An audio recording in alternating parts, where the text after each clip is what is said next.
घेऊया।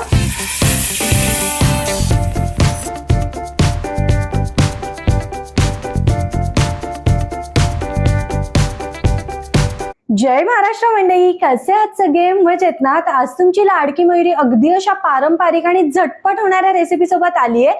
तर महाद्या हा पदार्थ सातारामध्ये खूप जास्त फेमस आहे।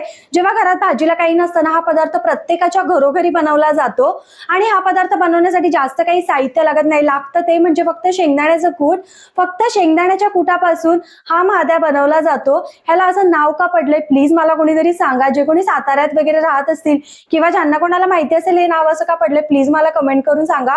खूप जास्त उत्सुकता आहे हे नाव कशावरून पडलंय ते ऐकण्याची।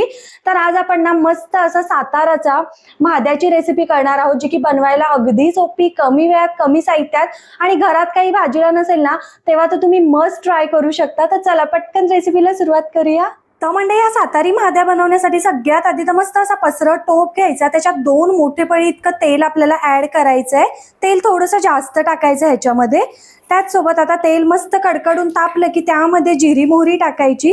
जिरी मोहरी मस्त फुलत आली ना की त्यामध्ये थोडंसं आपल्याला ना हिंग टाकायचंय आणि आता टाकायचंय मस्त असा कांदा।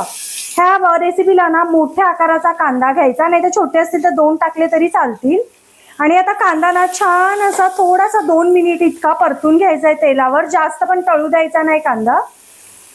तर हे बघा कांदा आपला इतका तळला ना की आता गॅस बारीक करायचा आहे आणि ह्यामध्ये आपल्याला अगदी थोडीशी हळद ऍड करायची आहे। चवीपुरतं मीठ थोडंसंच ऍड करते, जर नंतर कमी वाटलं तर परत टाकूया।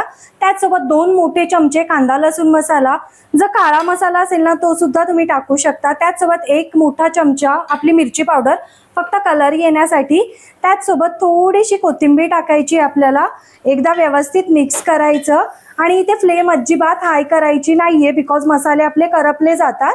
लो फ्लेमवरच मसाले टाकले की आता ना ह्यामध्ये लगेच आपल्याला गरम पाणी टाकायचंय। मी ऑलरेडी पाणी गरम करत ठेवलेलं, हे बघा पाणी ऍड करूया। हे बघा मंडळी पाण्याला छान अशी उकळी आली ना, आता त्यामध्ये शेंगदाण्याचं बारीक केलेलं कूट टाकायचं। बरेच जण तेलात कूट टाकतात त्यानंतर पाणी टाकतात, पण मी अशा पद्धतीने बनवते। हे बघा कूट असतं ना व्यवस्थित ह्याच्यामध्ये मिक्स करून घ्यायचं आणि एकदा टेस्ट करून बघायचं। जर मीठ कमी वाटलं तर तुम्ही मीठ ऍड करू शकता। ह्याला ना आपलं काय महाद्या म्हणतात बऱ्याच ठिकाणी, शेंगदाण्याची आमटी, शेंगदाण्याचं पिठलं। जर तुम्हाला अजून जास्त पातळ हवं असेल ना तुम्ही अजून कोमट पाणी ऍड केलं तरी चालेल। पण आता आपण ह्याला 2 मिनिटं मस्त मीडियम फ्लेमवर ना झाकण ठेवून छान असं उकळून घेऊया। तर मंडळी मस्त अशी आपण ना 2 मिनिटं ही भाजी उकळून घेतली आणि बघू शकता लगेच या भाजीला दाटसरपणा येतो, कारण ह्यामध्ये शेंगदाण्याचं कूट असतं। आणि जर तुम्ही बघितलं असेल ह्याच्यामध्ये ना टोमॅटोचा वापर होत ना, कढीपत्ता ना लसूण, अगदी अशी झटपट घरी असलेल्या साहित्यात ती भाजी तयार होते। आणि बघू शकता जर तुम्हाला अजून पातळ आमटी टाईप कन्सिस्टन्सी हवी असेल ना भाकर वगैरे खाण्यासाठी, तुम्ही अजून जास्त पाणी ऍड करू शकता। आणि जर तुम्हाला एकदम सुक्क हवं असेल ना तर ह्याचं पिठलं देखील बनवलं जातं।